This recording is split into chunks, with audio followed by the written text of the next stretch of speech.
Da dignidade, aí muita lei e ordem. Porque aquelas pessoas que estão morando na favela estão acostumadas a ser tratadas como bicho. Elas estão acostumadas com pichação, com lixo largado no meio da rua. E aí essa pessoa se acostuma, e eu vi isso na favela lá do Coroadinho, no Maranhão. As pessoas sujam porque as pessoas também... As pessoas têm culpa no processo, as pessoas não são eternas vítimas. Então a pessoa tá com o lixo no chão. Eu vi um senhor trazendo o cachorro morto dele. Pô, o cara viveu o cachorro dele, ele tacou o cachorro assim, ó. Pô, a pessoa, ela tá mal acostumada. Ah, mas ela é pobre. Dane-se. Dane-se. Se eu for justificar tudo porque você é pobre, então o cara deu um tiro em você, ele é pobre, então não vai acontecer nada. Não, pô. Essa pessoa, ela tem que entender que existe lei e ordem. Então, esse bairro reformado tem que ter lei e ordem. Se for jogar lixo na rua, vai ser multado. Se for fazer uma invasão num terreno pra fazer um barraco, vai ser preso. Se fazer barulho alto com a motoca, fazer um show, vai ser preso. É isso, pô. Sim. Lei e ordem. Aí aquilo lá. Aí fizeram isso. Singapura, Lee Kuan Yew. Esse homem, todo mundo tinha que estudar a história desse homem. O homem que fez Singapura sair de uma vila favelizada de pescador para um dos melhores lugares do mundo. No começo, lei e ordem. Todo mundo falou, não, o pessoal de Singapura aqui é preguiçoso. O pessoal de Singapura é bagunceiro.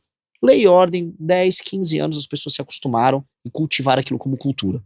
Que é falo mal do brasileiro, né? Botou lei e ordem. Ó, cinto de segurança. Anos 90, ninguém usava. Hoje todo mundo usa. Hoje todo mundo, você pega um Uber, todo mundo põe um cinto. A lei lá pra não fumar dentro do estabelecimento. Todo mundo fumava, veio a lei. Hoje você considera um absurdo uma pessoa entrar aqui dentro fumando. Mudou. Então a lei e ordem muda os costumes. A gente tem que impor isso em várias regiões, de modo as pessoas criarem a cultura. Kigali fica em Ruanda. Kigali era... Ruanda é um lugar que tinha guerra civil nos anos 90. Era tipo um inferno na terra. Aquelas guerras envolvendo os Tutsis, etc. Arrumaram Ruanda e falaram, ó, Kigali vai ser limpa. Impuseram multas muito caras para a população que sujasse a rua e eles estabeleceram uma cultura em que até o presidente da república participa de mutirões de limpeza. Kigali é um brinco. São Paulo não é. Ruanda estava em guerra civil, no meio da África. Então assim, estamos tomando pau de todo mundo. Do Vietnã, da Índia. A Índia resolveu o problema de saneamento básico antes do Brasil. Com 1,3 bilhões de pessoas. Super pobre, com uma renda per capita menor do que a nossa. Aí, Ruanda resolve limpeza urbana. Botsuana faz a economia crescer mais que a nossa. É óbvio que o nosso problema é de liderança. Mas você sabe se lá nesses países tipo Índia, por exemplo, também tem essa polarização no sentido de que a cada 4 anos muda totalmente? Eu vou falar um absurdo aqui, tá? Ditadura é uma desgraça. Mas pelo menos o cara fica o tempo todo, ele tem 40 anos pra mudar. Uma coisa que quebra as pernas no Brasil, ao meu ver, é esse negócio de que o cara tem 4 anos, aí na outra eleição vem outro que muda tudo, aí vem outro que muda tudo, e tudo é meio que 10, 15 anos, meio que longo prazo, né?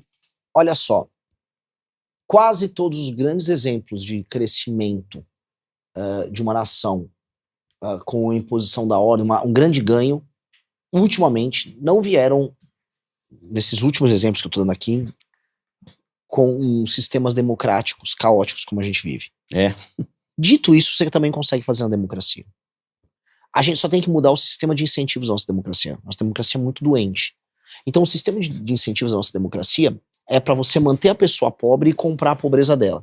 Você troca o favor do Estado com aquela pessoa pobre, e aí nessa troca você ganha uma vantagem, e aí você nunca consegue fazer mudanças rápidas. Enquanto que um ditador ou um regime semi-democrático consegue. Então a Índia tem uma democracia, ela conseguiu endereçar várias coisas. Isso acontece por várias razões. Você pode ter, por exemplo, uma democracia em que os polos concordam com o básico.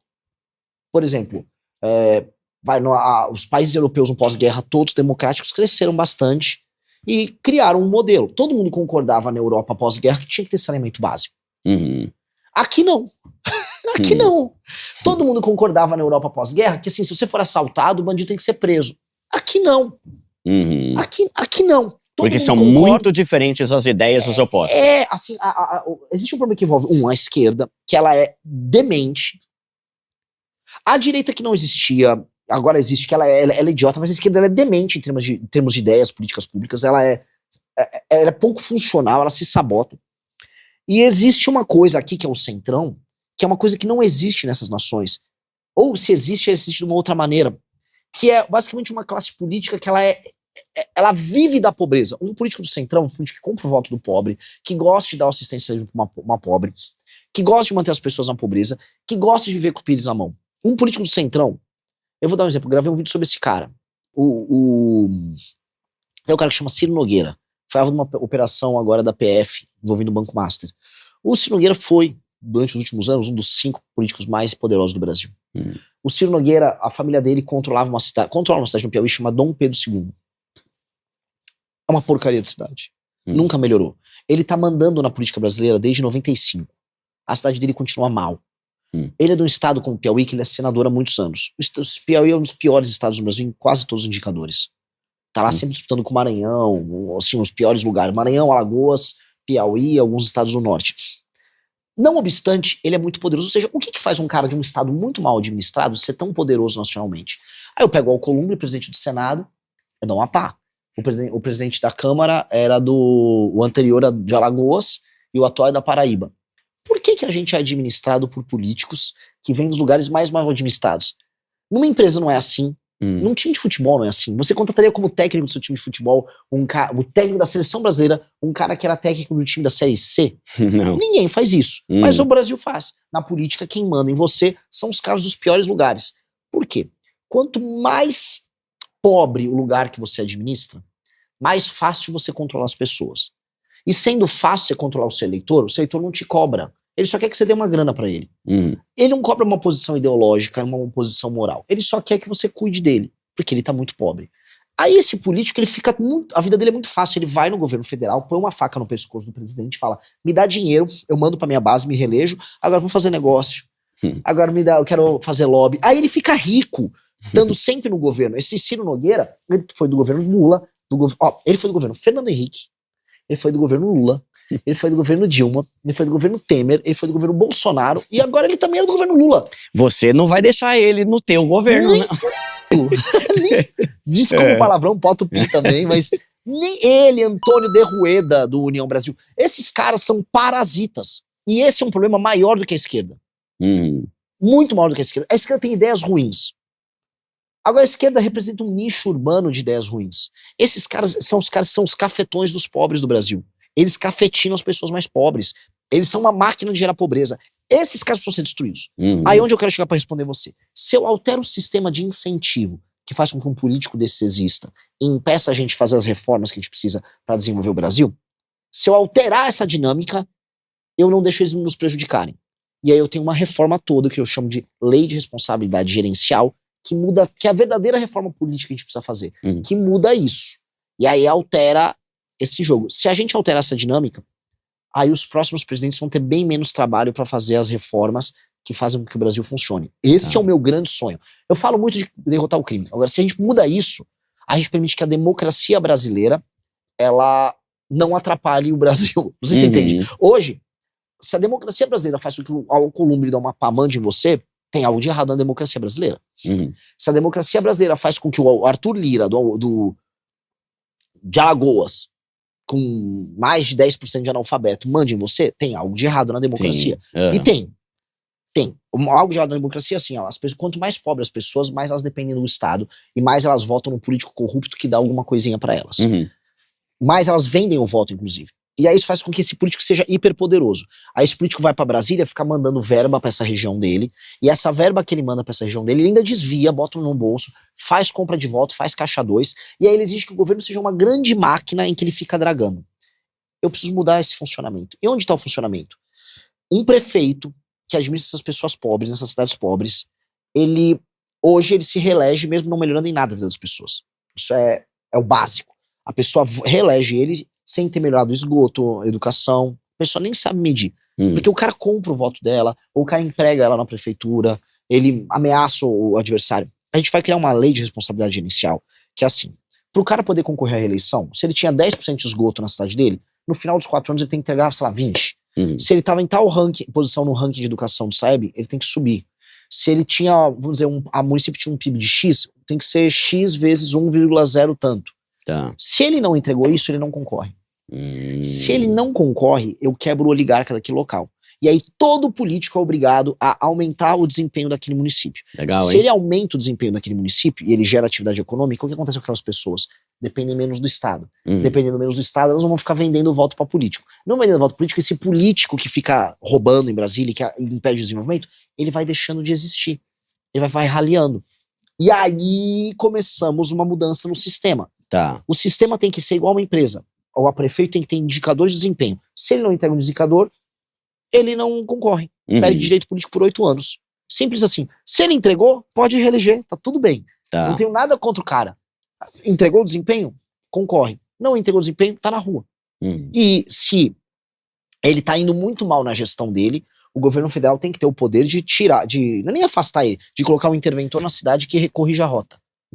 E aí tem que chegar um interventor, que o governo federal coloca, ó, você não tá investindo direito em educação. Ó, não tá aumentando a atividade econômica. Você não fez aqui a receita que você precisa fazer certinha pra você melhorar o saneamento básico. Não fez. O interventor, ele faz o prefeito ficar sentado olhando. É isso. Seria bom. É isso, tem que ser esse o jogo. A gente tem que resolver da base. Sim. Tem uma pergunta, eu tenho alguns quadros aqui, mas pobrezito, acho que não vai dar pra fazer os quadros hoje aqui não, viu? Mas é que eu tenho uma pergunta que eu acho que, pra mim, assim, é muito importante, que é o seguinte. Eu acho que o Bolsa Família, ele salva muita gente, mas também é muleta pra muita gente. E eu não viajo tanto o Brasil quanto você, mas como eu gosto muito de projeto social, eu vou muito pro sertão, pras quebradas aí, né?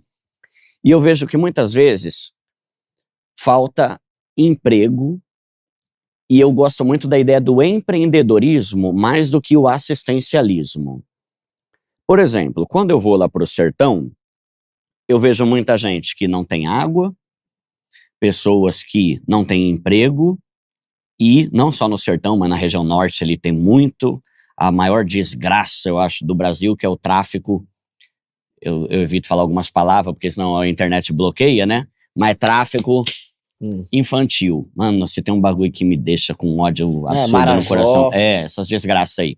Só que aí quando você vai lá... Deixa eu tirar só de falar. No interior do Nordeste isso é muito forte. Também tem, né? Muito. Não, eu achava que era mais... Eu já vi no Acre também, crianças de 10 anos que tem que fazer as coisas que não deveria pra ter dinheiro na família. Inclusive são os lugares em que as meninas elas têm a primeira gravidez mais cedo. Que ferra tudo com todo mundo, né?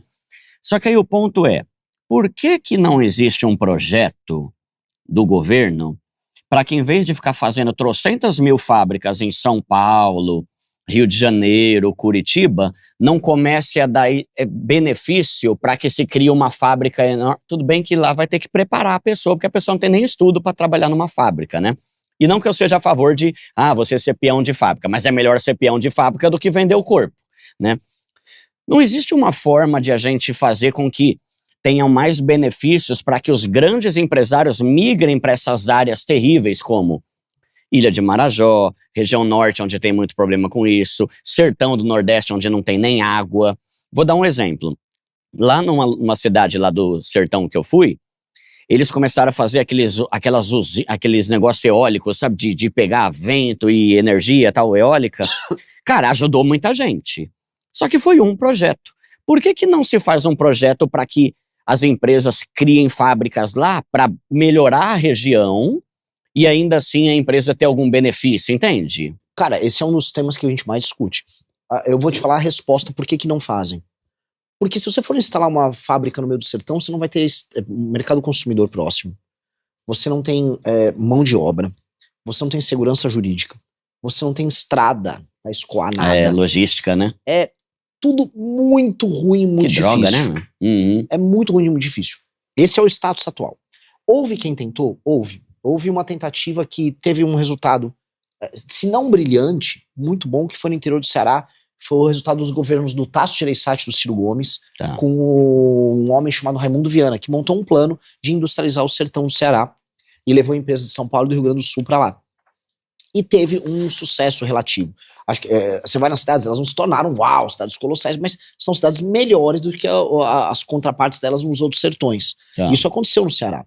Só que o que eu acho que coisa que a gente precisa ter, coisa número 1, você precisa ter um ganho de competitividade geral do Brasil. Ou seja, o dinheiro tem que ser mais barato para todo mundo.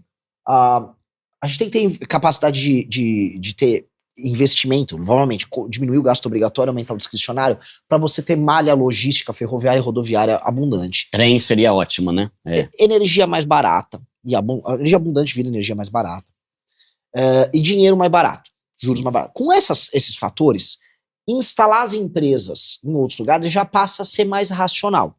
Porque hoje é tão difícil abrir uma empresa que só num lugar que você tenha uma condição muito boa, sei lá, em Campinas, é um puta ponto logístico, você pega em São Paulo, tem mão de obra, tem capital humano bom, você consegue tem estradas, você tem tudo. Então é mais fácil você instalar em Campinas do que você instalar em Campina Grande, vamos colocar aí. Pra você conseguir, então assim, primeiro, uma reforma de competitividade gigante. 2, se você for fazer só subsídios aleatórios, você vai levar um setor pra lá, vira uma empresa, a empresa está naquele lugar, só que ela não ramifica. Você leva até uma fábrica, mas ela não gera um polo ao redor. Por exemplo, Pernambuco levou pro Zona da Mata a Fiat, que é a Fiat Chrysler. Você vai lá, ao redor da Fiat não tem nada. E as pessoas nem foram morar na cidade que chama Goiânia. É Goiânia ou Goiânia. Ninguém foi morar porque a cidade é ruim. Então mesmo as pessoas, elas saem de Recife de ônibus, vão trabalhar naquela cidade e voltam de ônibus, ou outras saem de João Pessoa para ir trabalhar na fábrica da Fiat. O que isso quer dizer? É uma ilha. Para não ser uma ilha, você tem que... É a tese que a gente está trabalhando. Se aproveitar de cadeias pré-existentes e qualificar elas. Então você tem, por exemplo, agricultura na região de Petrolina. Boa. Com muita fruta. Pô, então vamos... Aí sim, oferta de crédito para quem quiser montar, por exemplo, sorvete. Você aumentar a cadeia de complexidade. Vamos exportar o sorvete, vamos exportar a polpa da fruta, vamos exportar o suco da fruta. Aí você aumenta a complexidade da cadeia, você começa a ter empregos de maior qualidade que pagam mais naquela região. Mesma coisa em outros pontos que você tem nessas regiões mais pobres, onde aquele investimento pontual já está pegando uma vantagem comparativa em uma produção pré-existente para você melhorar a qualidade ali. Paralelamente, aí sim, nós somos favoráveis à criação de uma zona econômica especial. A gente está desenvolvendo para o livro amarelo que a gente vai soltar em algumas regiões do Nordeste. Zona amarela, você falou? Zona econômica especial. O caderno é amarelo. Zona econômica, tá. Zona econômica especial, tal qual acontece na China, voltada apenas para exportação. E aí você criar nessas regiões, vamos dizer, esses espaços em que empresas vão ter um regime tributário diferenciado, mas um regime trabalhista diferenciado, um regime, um sistema muito simplificado para a abertura dessas empresas. E ali, nesse distritão, você produziria produtos voltados para exportação, qualificaria a mão de obra local e geraria atividade econômica concreta. Isso no Nordeste, especialmente nas regiões mais pobres, você tem muita oportunidade, porque você tem hoje ainda terra barata, você ainda tem mão de obra barata pronta para ser qualificada, você tem, do ponto de vista logístico, com os Estados Unidos e com a Europa, uma possibilidade muito maior do que aqui o Sudeste, e você consegue ter energia abundante. Inclusive no Pará, né? Que o Pará tá ali dos Estados Unidos já, né? Exato. E energia abundante, energia limpa, abundante. Inclusive, a gente viu, por conta da água e da energia, um data center gigantesco sendo instalado agora perto de Fortaleza, perto do Porto de Pecém. E o data center do TikTok, deu até uma discussão na internet, idiota. Mas sabe, sim, existem oportunidades para empregos na área de indústria e serviços, e você consegue, mas tem que fazer com inteligência. Por quê? Porque o Brasil está desde os anos 50 vindo com essa ideia, eu vou industrializar o Nordeste. Aí teve a Sudene, não sei o quê, e não funcionou. Era só dinheiro que foi jogado, os caras roubavam e nunca funcionava. Porque você não alterou o sistema de incentivos, você não alterou os marcos regulatórios que geram competitividade. E aí aí não adianta, você cria até uma empresa, ela dura um tempo e depois vai embora, como foi a Ford na Bahia. A Ford foi incentivo fiscal. Deu incentivo fiscal, ficou um tempo, não deu certo, foi embora. E aí agora tá o BYD com a planta dela lá, né? Aí é outra história. Tá, entendi. Tem muitas questões envolvidas, tem, né? mas dá pra fazer, e eu concordo que precisa fazer feito isso. Acho que, assim, a gente só vai resolver o Brasil se a gente resolve essas regiões muito pobres do Brasil. Porque os políticos que ferram a gente vêm dessas regiões. Então, para resolver em escala, a gente precisa gerar atividade econômica urgente nessas regiões em que, como eu falei, no Nordeste, 40% das casas, dos domicílios, tem alguém recebendo Bolsa Família. Isso precisa acabar. Isso precisa reduzir, precisam ter atividade econômica. E é custo público, né? É gasto público. É lógico. Então, como fazer isso?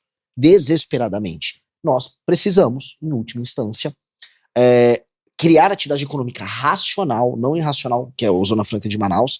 E aí aquela pessoa que tá no Bolsa Família, passa a acordar de manhã, toma o café dela, vai pro trampo, volta, aí vai fazer um curso para melhorar, aí o filho vai fazer um outro curso, vai ganhar mais dinheiro. Você gera uma atividade em que as pessoas se tornam mais capazes, mais inteligentes, com uma autoestima maior, mais produtivas, compram as coisas que elas querem, fazem planos. Isso, se não acontecer, ferrou. Então a gente tem, assim, uma corrida quanto tempo pra fazer isso acontecer. Tá, boa. E, Pobrecito, pra gente encerrar, vamos pro quadro Mapa do Caos? Eu vou colocar Vamos sim, Dudu. Eu vou colocar aqui na tela um mapa e você fala qual você acha que é o maior problema de cada uma dessas regiões? E o que você pode, se você conseguir falar em tempo recorde, por causa do teu horário aí, não do meu, vamos lá. Sul, o que você acha que é o ponto pior lá e o que você focaria? Cada estado está numa realidade. Santa Catarina e Paraná estão muito bem. Tá. Eles precisam de investimentos em infraestrutura e logística. Isso. Porque, assim, ó, qual a preocupação no paranaense e no catarinense? Migração. A galera não ficar migrando porque rola favelização, eles não querem perder a qualidade de vida nas cidades deles. E infraestrutura e logística. Então, Paraná e Santa Catarina resolver infraestrutura e logística e eu gerar desenvolvimento econômico lá pro norte e nordeste, pra galera parar de migrar pra lá. E com isso eles estão felizes. Boa. Rio Grande do Sul, você tem outros problemas. Tem um estado que foi quebrado por anos de má gestão, que agora está começando a melhorar as contas públicas dele e todos aqueles problemas que também são de infraestrutura, que geraram inclusive aquela inundação horrorosa que tem em Porto Alegre. Mas resolvendo isso, ele tem um bom capital humano, a tendência do Rio Grande do Sul é de melhora no médio prazo. Tem um problema de envelhecimento da população também. Outra região, vamos lá. Pode ser São Paulo. Vai, Sudeste ali, vai. Sudeste, novamente, é um mundo também. Se quiser, você pode escolher um estado só de cada região também para comentar. Eu acho assim, ó, o Rio de Janeiro, a gente tem que separar a cidade do Rio de Janeiro do estado do Rio de Janeiro. E eles têm que ter um status de distrito de autonomia, igual Buenos Aires tem na Argentina, igual Xangai, Pequim, Hong Kong tem. E isso vai permitir que eles passem a fazer gestão do próprio orçamento, porque o Rio tem que ser a nossa Dubai. Ele tem que ser um lugar que os outros países, as pessoas... E o brasileiro tem medo de ir pro Rio. Exato. E ele tem que ser um lugar que a gestão dele tem que ser focada em ele ser uma mini Dubai, nossa. Um lugar de turismo de altíssima qualidade, um lugar de entretenimento, um lugar muito seguro. Que aí entra a segurança que você falou. E eles têm que fazer a autogestão disso, eles têm que ter uma legislação especial. O estado do Rio de Janeiro perdeu, o município do Rio de Janeiro perdeu muito. A gente tem que voltar a ser a Guanabara. Pode escolher qualquer estado de qualquer região que você quiser comentar. Vamos comentar, por exemplo, sobre o Nordeste. Assim, tem vários pedaços do Nordeste. O litoral do Nordeste tem graves problemas de segurança, mas você tem sempre uma pequena melhora, porque são áreas urbanas, por conta da urbanização. E eu acho que essas áreas, elas tendem, com a gente tendo bons marcos regulatórios na área econômica e de segurança, a vida vai melhorar no litoral. O problema é quando você vai vindo para os interiores, você não tem atividade econômica.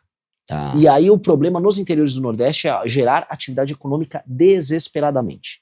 Então a função do presidente da República é muito governar esta área sem atividade econômica. Porque boa parte daquelas pessoas que vivem ali geram os políticos do centrão que compram o voto daquelas pessoas, boa parte dessas pessoas estão vivendo no crime organizado, o filho das pessoas que nascem aí migram para outros estados, vão morar em favela nos outros estados, acabam vendo mão de obra para o crime, ou acabam gerando problemas em disposições.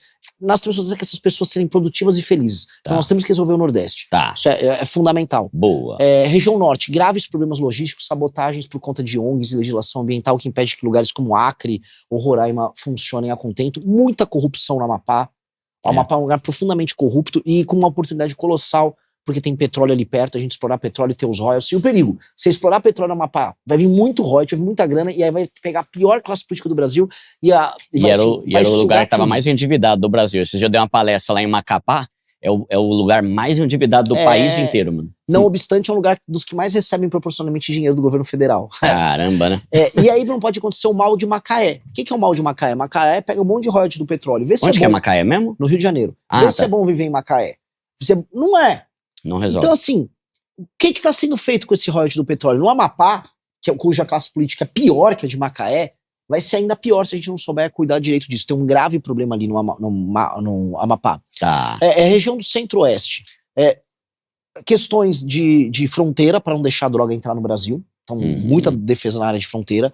Questões logísticas em termos de ferrovia e rodovia para escoamento. Porque ali a grana do agro vem muito dali, né? Exato. E esses caras, eles estão entrando num status muito similar ao da população do sul do Brasil, que é, me dá infraestrutura que eu me viro. Então vamos dar infraestrutura que eles se viram. Aqui, o lance é o seguinte, ó, sul, sudeste e centro-oeste me dá infraestrutura, me diminui o imposto, me dê marcos regulatórios fáceis de trabalhar, dinheiro barato, que eu me viro. Então, o laranja, o amarelo, o vermelho, eles sabem se virar. O governo tem que olhar ali pro azul, que é o nordeste, e pro verde, que é o norte. Ele tem que quebrar o modelo de pobreza e de sugar o dinheiro do nordeste, e na região norte ele tem que tirar essas ONGs que sabotam e olhar estado a estado, porque eles são muito isolados, cada um. Não existe assim uma malha rodoviária no Amazonas a contento. Cada caso é um caso. Então o norte a gente vai ter que olhar, e sempre com olhar também de segurança nacional. É isso, basicamente. Se a gente fizer esse enfoque, a gente resolve boa parte dos problemas brasileiros. Ô, Duda. Oi? Em São Paulo é fácil, viu, meu? Só parar de assaltar o povo no estacionamento, nos impostos e no pedágio, que já diminui 40%. Agora, se tirar o Abel Ferreira do Palmeiras, melhora 80% aqui, viu? Eu vou entrar com esse decreto, eu vou afastar ele do Palmeiras. Porque senão meu time nunca mais vai ganhar nada, cara. Você é palmeirense? São Paulino, cara.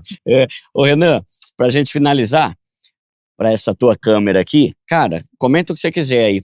Pra pessoa que tá na dúvida sobre quem votar, por que votar em você, fica à vontade. Primeira coisa, eu queria agradecer demais pra você a oportunidade. Valeu. Maravilhosa. E a gente que fica feliz de você ter vindo. Eu queria ficar mais, cara, eu estou chateado. Podia ter vindo mais cedo. Mas assim, enfim. Quando virar presidente, lembra de nós, hein, meu? Não vai esquecer se você ganhar, viu? Não vai esquecer dos pobres se você for lá pra Brasília depois, viu? Não. Você vai ter que prometer que vai vir aqui se ele ganhar ele. Eu já avisei todos os... A gente quer subir a rampa aí, pobrecito, subir na rampa com você. Cuidado, os últimos que subiram a rampa com o Lula foi um negócio constrangedor. Tipo... Teve o Vampeta. Não ligo não. E obrigado demais mesmo. Valeu. E aí pra galera, o que eu falo pra vocês, assim, voto eu não posso pedir, não tá no momento de pedir voto, mas o que eu posso falar pra você é: por que diabos a gente não pode sonhar alto sobre o país que a gente vive? Você vive um país em que suas expectativas sobre ele são sempre as piores possíveis. Você imagina que o Brasil é uma porcaria, que você vai viver num lugar que tem crime organizado, que você vai andar num ônibus, vai ter uma cara com uma caixa de som tocando alto, você não pode fazer nada sobre isso, as ruas que você anda são pichadas, se você mora nos interiores não tem atividade econômica, você não consegue construir tua vida ali, se você quer constituir uma família, as relações sociais entre homem e mulher estão todas desconstruídas. Viver no Brasil se tornou uma coisa ruim, uma tarefa triste, e por isso o Brasil deixou de ser um lugar que recebe imigrantes e agora ele está mandando sua própria população embora.